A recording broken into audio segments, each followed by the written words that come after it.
मर जाओ किंतु प्यारे का चिंतन न छूटने पावे। इतना भी कष्ट आ जाए कि प्राण निकल ले तो भी हम अपने प्यारे का चिंतन। ये कैसे बैठते हो कि तुम्हें काम क्रोध का इतना लंबा चिंतन हो जाता है कि आप विचलित हो जाते हो? कितने खाली हो आप, जरा विचार करो। स्फुरना होना बात अलग है, आप उसमें डूब गए, आप उसकी चेष्टा में आ गए, मतलब कितना अंतराय है आपके भजन में। बातें बनाने से नहीं बनेगी बात। आपको इतना समय कैसे मिला, क्यों आपको इतना मनन करा रहा है कि आप बाहर देख लो, आप वो चेष्टा कर लो। आपको इतना समय के मतलब भजन के अंतराय का बहुत समय है आपके बीच में। आप अव्याव्रत भजनात् में नहीं हो। रौंद डालो मन की वासना को। राधा राधा राधा राधा राधा सुनो ही मत वो जो कह रहा है राधा राधा। अपनी बात सुनाओ, देखो अगर अधीन ना हो जाए तो कहना। लेकिन राधा राधा और बस हम सुनने में लग गए, देखने में लग गए, चेष्टा में लगे। बोले अरे नाम का कोई प्रभाव नहीं आ रहा। युद्ध है, वो भी तो भगवत स्वरूप है, कोई साधारण है क्या? मन इंद्रियाणाम मनश्चास्मि। योद्धा तभी आनंदित होता है जब जोड़ का योद्धा होता है। अगर ममई वांसो तो तू सच्चिदानंद प्रभु का अंश है। तो वही कह रहे हैं कि इंद्रियों में मन मैं हूं, बराबर का जोड़ है, कोई खिलवाड़ थोड़ी है। और ये कायर पुरुष घबरा के भागता है, योद्धा ताल ठोकता है। हरि का स्वरूप जीव है, हरि का स्वरूप मन है, और इसको परास्त कर लो आप। सजेति सजेति सतरति सतरति स लोकांतरयति। अगर ऐसा नहीं हो तो भोगो नरक, मरो जा करके भी। खेल है। अब इसमें कहो कि भगवान सहयोग कर रहे, तो शास्त्र और संत और सदगुरुदेव रूप से कौन बोल रहा है? वही तो तुम्हें संभाल रहे, तुम्हारा पक्ष ले रहे। आप अश्रद्धा करो, आज्ञा का उल्लंघन करो, भोगो जाके, मरो जाके। संसार उसी प्रवाह में बह रहा है। अगर बचना चाहते हो तो उनकी आज्ञा में रहो। मर जाए किंतु प्यारे का चिंतन न छोड़े, इसी का तो नाम भक्ति है। जिस प्रकार बछड़ा गाय के पीछे भागता रहता है, उसी प्रकार भागो हरि के पीछे। तो एक दिन ऐसा आएगा बछड़ा के पीछे गाय भागने लगती है। छोटा सा बछड़ा जब चरने के लिए इधर उधर घूमने लगता है तो गाय रंभा करके उस बछड़े के भक्तन पाछे यो फिरत जो बछड़ा से। पहले तुम स्वीकार करो आसक्ति, फिर देखो हरि तुमसे कितना प्यार करते हैं। थोड़ा आगे भूमिका में कदम रखो, जहां हो ये भूमिका कोई अच्छी नहीं है। साधक जब काम क्रोधादि का चिंतन तन्मयता पूर्वक करेगा तभी परास्त होगा। जब कामादि विकार आने लगे, सुनो मत इसकी सलाह, इसका दिया हुआ भोग प्रलोभन चिंतन में मत लाने दो। उसी समय आप गाढ़ चिंतन करो ना। नहीं बन रहा, चीखो, चिल्लाओ राधा राधा राधा। लेकिन उस समय आप चीखेंगे नहीं, गंभीर होकर चिंतन कर रहे हैं विषय का। आपकी इंद्रियां उसी में तन में। मरो, जहर खाओगे मरोगे। अब आप कह दो कि अरे कोई बचा ले, तो कैसे बचोगे? क्योंकि ये आपके अंदर का विषय, आपको ही ठीक करना पड़ेगा, आपको ही सुलझना पड़ेगा। आप उसमें तन्मयता करें, निश्चित मरोगे। क्रिया हो या ना हो, आपका वो संस्कार, आपका वो आंतरिक चिंतन गलत हो जाएगा। थोड़ा सुलझो, थोड़ा सावधान हो। उपासना से जो चाहोगे वही प्राप्त होगा। ऐसी कोई स्थिति नहीं है जो उपासना से न प्राप्त हो जाए। पूज्यपाद सूड़िया बाबा जी महाराज कह रहे, प्रभु का भजन तो बहुत लोग करते हैं, परंतु सबको प्रभु का अनुभव क्यों नहीं होता? यही कारण है कि गोता लगाते हैं विषयों में और भजन का नाटक कर रहे हैं। अगर भजन करते हुए भजन में डूबने लगो, भगवत साक्षात्कार ना हो जाए तो कहना। पर देखो ये जलने का बहादुर आदमी चोट लगने पर और खूंखार होता है। कायर आदमी एक बूंद खून देखेगा, दैया रे भाग गया। तो ये कायरों का मार्ग थोड़ी है, सूरवीरों का मार्ग है। अगर कहीं भी हम झुकते हैं तो हम सावधान होते हैं। ये कौन सी ऐसी वृत्ति है जो मुझे रौंद दिया, गिरा दिया? सूक्ष्मता से उस वृत्ति को पकड़ा और कस दिया। ये बिल्कुल आप ऐसा हवा मत समझो कि माया बहुत बड़ी हवा है। अगर माया भगवान की एक शक्ति है तो ऐसी अनंत शक्तियों को अधीन करने वाली भक्ति है। आप ऐसा मत समझो जो ठाकुर को अधीन कर ले वो भक्ति। माया जीव को अधीन करती है और भक्ति भगवान को अधीन करती है। आप भक्ति को स्वीकार करो, माया की तरफ देखते ही काहे को हो। नाम रूप लीला धाम, बस यही हमारे विचरण करने का विषय हो। जलन आ रही, आकर्षण आ रहा, परेशानी आ रही, ये सब मन बुद्धि का तमाशा है, ये मन बुद्धि का जाल है। थोड़ी देर ऐसे समझ के इसे डिलीट करो, इसे हटाओ। उसको तूफान मानकर दिमाग में मत बैठा लो कि अरे अब क्या होगा, कुछ नहीं होगा। आंख खुली स्वप्न खत्म, ऐसे ही है। आंख खुली स्वप्न खत्म, जागो। उसके लिए किसी के सहयोग की जरूरत नहीं, जागो, भगवत स्मृति में जागो, मोह निद्रा भंग करो, फिर देखो आनंद। डरो मत, घबराओ मत। गिर जाना भी यहां दौड़ना है। अगर गिर भी गए तो अनुभव करो कहां से फिसले, वहां से आप सावधान हो। ये ऐसा खेल नहीं है कि आप निराश हो जाएं, आप परास्त हो जाएं। नावे भक्ता प्रणश्यति, पहले हरि बोल रहे। करो सदा तिनके रखवारी, जिम बालक राखे मातारी। हरि बोल रहे हैं, मुझे डरना क्या, मुझे और उत्साहित होकर हरि का बल लेकर के इन विकारों को परास्त करना है। डूबो, भजन में डूबो। देखो, गोता लगाने वाला भजन 6 महीने में भगवत साक्षात्कार कर लिया ध्रुव जी ने। ऐसी डुबकी लगाई भगवत चिंतन की कि विवश हो गए ठाकुर, और आकर के उनको अपना दर्शन दिया। ये पागलों की तरह साधक घूम रहा है, वो किसी से असली अनुराग नहीं कर पा रहा। जैसे पागल कुत्ता होता है ना, इधर उधर भटकता रहता है, ऐसे वो साधक का मन पागल कुत्ते की तरह भटक रहा है। ये विषय, ये विषय, ये चिंतन, वो अरे आप समझो, भगवत शरणागत जन हो, कोई साधारण हो तुम, आप अपने स्वरूप को समझो।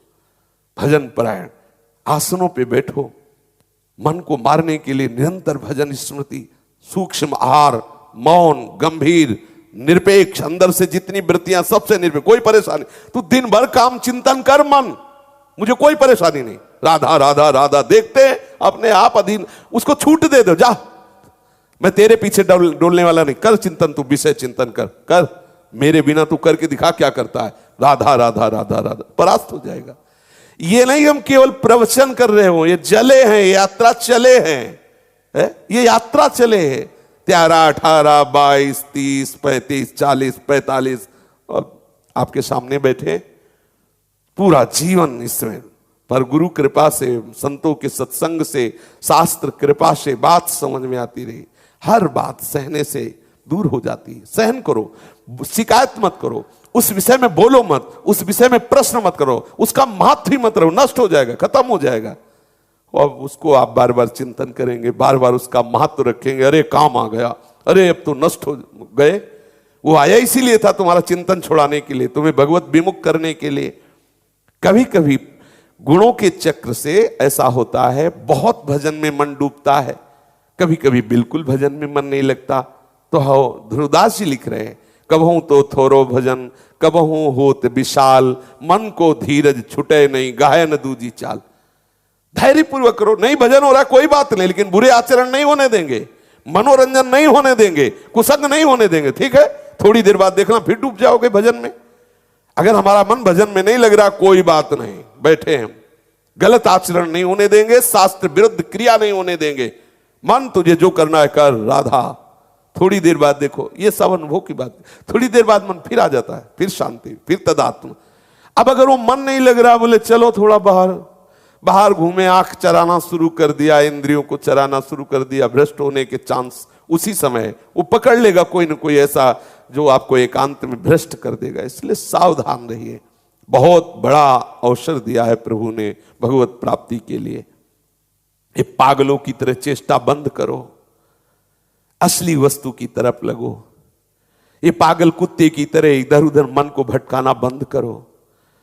ये नानात्व में जब तक तुम्हारी बुद्धि रहेगी, वास्तविक तत्व का बोध नहीं होगा। सच्चा अनुरागी एक तत्व में लगता है, एक विषय में लगता है, वही वास्तविक भगवत अनुराग को प्राप्त होता है। एक, कल भी चर्चा हुई थी, एक पे अनेक से एक में आओ। निरंतर चिंतन से ही अनुराग होता है। वाणी से गुणानुवाद करो, हृदय से उन्हीं का चिंतन करो, नेत्रों से किसी और रूप में आसक्त मत हो, अपने इष्ट के रूप की तरफ देखो। ये जगत नाम की वस्तु ही नहीं है, केवल सियाराम ही सियाराम है। पूज्यपाद बाबा कह रहे हैं, केवल सियाराम ही सियाराम है, बस सियाराम ही सियाराम है। भक्त और भगवान दोनों चिन्मय हैं। जब चिन्मय तत्व का चिंतन करता है तो भक्त का मन चिन्मय, बुद्धि चिन्मय, ये सब भगवत स्वरूप हो जाते हैं। घबराओ नहीं, खेल है खेल, तुम्हारी हानि होनी नहीं, पहले लिखित ले लो। नामे भक्ता प्रणश्यति, तुम्हारी हानि नहीं होनी इस खेल में, तुम्हारी विजय होनी, ये देख लो। प्रमाद करोगे पीटोगे पक्का है, प्रमाद मत करो। प्रमाद करोगे तो फिर सूत्र दूसरा लग गया। आज्ञा के अनुसार चलोगे तो भगवान स्वयं कह रहे क्षिप्रम भवति धर्मात्मा, मैं उसे महात्मा बनाऊंगा, मैं उसे धर्मात्मा बनाऊंगा। साधुरिव समंतव्या सम्यक व्यवसिता हिसा, उसे आज से ही साधु मानो क्योंकि उसने मेरा आश्रय ले लिया, अब निश्चित वो महात्मा बन जाएगा। भक्त और भगवान दोनों चिन्मय होते हैं। गलती ये होती है हम चिन्मय का चिंतन छोड़कर पार्थिव चिंतन करने लगते हैं, फिर हमें दो दिखाई देने लगते हैं, फिर हमें बहुत दिखाई देने लगते हैं, बस यही फंसाव हो जाता है। अरे भक्त तो ऐसा होता है वो मोक्ष की भी चाह नहीं करता है, वो तो भगवत चिंतन में प्रेम में डूबना चाहता है, वो मोक्ष भी नहीं चाहता। आप जैसा चाहोगे वैसे ही प्रभु आपके सामने रूप रख के आएंगे। देखो प्रहलाद के लिए भगवान ने कितना सुंदर रूप त्याग के भयंकर रूप धारण किया, नरसिंह रूप धारण किया। आश्चर्य है, सेन भक्त के लिए आप नाई रूप धारण किए। आप जैसे प्रभु को चाहोगे वैसे प्राप्त कर लोगे। आप प्रेमवश अधीन होने वाले प्रभु के केवल चिंतन में लगो, जैसा चाहोगे वैसा प्रभु आपको अनुभव कराएंगे। बाबा कह रहे हैं इष्ट देव का निरंतर चिंतन करना आपका मुख्य कर्तव्य है। जैसे मिश्री के खिलौने में जिधर से भी छुओ मीठा ही मीठा है, ऐसे ही प्रभु आनंद ही आनंद है, आनंद बपू है। आप जुड़ो तो फिर आपको लगेगा कि नाम भी तो जप रहा हूं, पाठ भी कर रहा हूं, लेकिन हृदय प्यारे उसको जलना होगा। बिना स्वर्ण तपे चमकता नहीं है, थोड़ी देर मन को जलना होगा, क्योंकि उसमें प्रेम रस आना है ना। तो जैसे मटकी कच्ची हो तो बिना आवे में तपे वो रस रखने लायक नहीं होती, अगर डाल दिया जाए तो मटकी फैल जाएगी। ऐसे ही तुम्हारा मन रूपी मटका अभी कच्चा है, तो उसे ताप में तपाया जा रहा है। सहन करो चुपचाप, आप मन थोड़ी हो, थोड़ा सहन करो, पक्का होगा तो यही मन आपको आनंद में डुबो देगा। आप तो केवल इष्ट का चिंतन करो। भक्ति का आधार तो श्रद्धा और विश्वास है। श्रद्धा विश्वास से आप ये बात स्वीकार कर लो, प्रभु हमें बहुत प्यार कर रहे हैं, हम कभी परास्त नहीं होंगे, हम केवल प्रभु के चिंतन में लगेंगे, जितने भी कष्ट आएंगे उनको हम स्वीकार करेंगे। जब स्मरण के लिए किसी प्रकार की चेष्टा ना करने पर भी सतत स्मरण चले, तब समझना कि आप भक्ति का रंग आ गया है, अब भक्ति आई है, स्वाभाविक भगवत स्मरण हो रहा है। देखो जब ऐसी याद आ जाए, जैसे शरीर का आप ध्यान नहीं करते, शरीर का आप जप नहीं करते, पर शरीर को कभी भूल नहीं रहे, ऐसी जब भगवत प्रीति उदय हो जाए, भगवत स्मरण तार, भगवत चरणारविंद से इतना अपनापन, तब समझना कि भक्ति का रंग आ गया है। लगे रहो, घबराने की जरूरत नहीं। ये जो कर रहे हो ये भी ऐसा नहीं है, ये बहुत भाग्यशाली हो जो इतना कर रहे हो। अगर इतने पे अभी शरीर छूट जाए तो आप पीछे चर्चा सुन चुके हैं कि योग भ्रष्ट पुरुष की कोई ऐसी दुर्गति नहीं होती कि वो बादलों की तरह छिन्न भिन्न हो जाए। पुण्यवान लोकों में जाकर वो पुण्यों का भोग भोगने वाले जो बड़े बड़े पुण्यात्मा जन है, जिस सुख में आसक्त होकर भोगते, भक्त उनको अनासक्त भाव से देखता है। फिर श्रीमान कुलों में जन्म लेकर वो वहां भी अनासक्त होकर फिर भजन मार्ग से पूर्णता को प्राप्त होता है। हानि तो होगी ही नहीं, पर हम समय क्यों बर्बाद करें, हम ऐसी निराशा क्यों हृदय में लावें जो हमें नाम छुटवा दे, धाम छुटवा दे, भजन छुड़वा दे। ये मन की चाल यही है, माया की चाल यही है कि वो आपको आगे नहीं बढ़ने देगा, मान लो। इसीलिए प्रभु कह रहे मैं ये वो मनाधत स्वमय बुद्धिम निवेश है, दे दो मेरे को, मन को दे दो। गुरुदक्षिणा क्या होती है, मन को दे दो, अपने शरीर को दे दो। शरीर को आज से जो गुरुदेव आज्ञा करेंगे उसी के अनुसार चेष्टा, मन को गुरुदेव की आज्ञा के अनुसार ही संकल्प होगा, विपरीत नहीं संकल्प होगा। वाणी जो गुरुदेव आज्ञा कर रहे हैं वैसे ही हमारी वाणी का बर्ताव होगा। अब शास्त्र विरुद्ध भगवत विरुद्ध वाणी नहीं हो गए। आप कुछ समय बाद देखेंगे आपका हृदय परम शीतल परम शांत हो गया। भोजन करते समय बहुत बार आई है बात, ये अच्छा भोजन है, ये बुरा भोजन है, ये भेद हटा दो। गृहस्थ हो तो सात्विक साधारण स्वादहीन भोजन पाओ, विरक्त हो तो जो रूखा सूखा पकवान और सूखा जो भी मिल जाए अपने नियत घरों में वो मांग लिया और उसे चुपचाप खा लिया स्वादहीन होकर के और स्वल्प मात्रा में। इस मुख में जो ये जिह्वा है इसके दो कार्य हैं, एक रसेंद्रिय एक वाकेंद्रिय। जो हितकर सत्य बोलता है, पवित्र भोजन अल्प मात्रा में पाता है, वो अजिभ्य कहा जाता है। जिह्वा होते हुए भी अजिभ्य कहा जाता है, अर्थात वो ऐसी मौन धरा को प्राप्त हो जाएगा जहां कोई संकल्प विकल्प नहीं है। जो साधु जो उपासक अद्य जातम यथा नारीम तथा षोडश वार्षिकी, बहुत महिमामयी बात है। सत वर्षा च यो दृष्ट्वा निर्विकारा ससंड कहा। जो साधु जो साधक ऐसी स्थिति बना लेता है कि आज उत्पन्न हुई बालिका में और 16 वर्ष की बालिका में और 100 वर्ष की वृद्धा में समान चेष्टा रहती है। जैसे छोटी बच्ची अभी प्रकट हुई है, क्या विकार आएगा आपको? ऐसा तुम्हारा अभ्यास होना चाहिए। अच्छा, अपनी जवान बहन अपने घर में होती है, क्या काम होता है क्या तुम्हारे अंदर? बहुत ही राक्षस होगे तो बात अलग है। आपकी बहन आपकी बेटी आपके घर में रहती है क्या? तो आप सोचो, कोई आप जंगल में हो, ऐसा कोई घर नहीं होगा जिसमें माताएं बहनें ना हो। क्या आप वहां काम भाव रखते हैं? वहां तो भाव ही नहीं आता कि ये स्त्री है, भाव ही नहीं आता कि ये स्त्री है। अपनी बेटी पे अपनी बहन पे भाव आता है क्या स्त्री है? नहीं, वो तो मेरा बच्चा है, मेरा ऐसा भाव आता है। एक सांसारिक भाव निष्काम बना करके आपको वहां रख सकते हैं। तो भागवतिक भाव, आप ऐसे भाव से युक्त हो जाए कि आज की प्रकट हुई बच्ची, 16 वर्ष की जवान बच्ची, 100 वर्ष की वृद्धा, तीनों में समान भाव हो। अर्थात ऐसी स्थिति प्राप्त होने पर आपके अंदर काम चेष्टा ना हो, ऐसी स्थिति हो, ऐसी स्थिति बनाओ, ऐसा भाव धारण करो। होता है, ये कुछ दिन की लड़ाई है, अगर लड़ गए पार हो गए तो स्फुरणा ही बंद हो जाती है। ऐसा थोड़ी कि जीवन भर जल, और अगर नहीं पार हुए तो 90-95 वर्ष की अवस्था में भी इंद्रिया काम नहीं करती पर चेष्टा होती है। ये अनुभव की बात है, हमने बात की है। हमने सोचा जब नवीन अवस्था थी, क्योंकि सबको इस युद्ध में तो लड़ना ही होता है, ऐसा थोड़ी कि आप ही जल रहे हो और अपने को जलन नहीं, बावरा कर देता है, सबको एक बार रुला देता है, चीख चीख के पुकारना होता है प्रभु कैसे बचे। बड़े बड़ों को मन में आया कि ये सब 30-40 तक की झंझट है। छोटे थे, मन में आया कि ये 30-40 तक होता होगा, इसके बाद तो एक 92-95 वर्ष के ब्राह्मण साधन करते हुए वयोवृद्ध थे, उनसे एकांत में मिले। उनका बाबा नाराज मत होना जो मैं पूछ रहा हूं। तो उस समय ब्रह्मचारी जी कहते थे, क्योंकि नैष्ठिक ब्रह्मचर्य की दीक्षा लेने पर संन्यास मार्ग में सब तो उनका ब्रह्मचारी जी नाराज होने की क्या बात आप पूछेंगे? तो उनका बात ये कि मुझे लगता है कि 30-40 में काम वेदना समाप्त हो जाती होगी, क्या ये बात सच्ची है? तो उन्होंने कहा ब्रह्मचारी जी 95 वर्ष की अवस्था है हमारी और मन की दशा वही है, शरीर काम नहीं करता।